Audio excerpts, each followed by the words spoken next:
Shakespeare বলেছিলেন, একজন ছেলে কখনো একজন মেয়ের বন্ধু হতে পারে না, কারণ এখানে আবেগ আছে, দৈহিক আকাঙ্ক্ষা আছে। একই কথা বলেছেন আইরিশ কবি অস্কার ওয়াইল্ড। নারী এবং পুরুষের মাঝে কেবলই বন্ধুত্বের সম্পর্ক থাকা অসম্ভব। যা থাকতে পারে তা হলো আকাঙ্ক্ষা, দুর্বলতা, ঘৃণা কিংবা ভালোবাসা।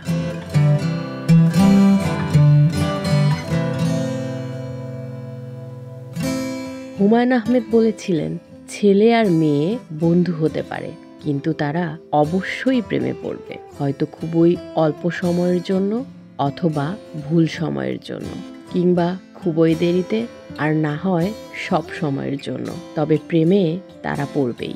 সত্যি বলতে, ছেলে ও মেয়েতে শুধুমাত্র বন্ধুত্ব অসম্ভব ও প্রকৃতি বিরুদ্ধ।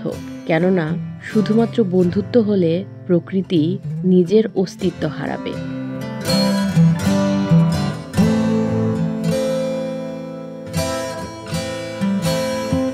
চুম্বক আর লোহা কখনো পাশাপাশি থাকতে পারে না, আকৃষ্ট করবেই।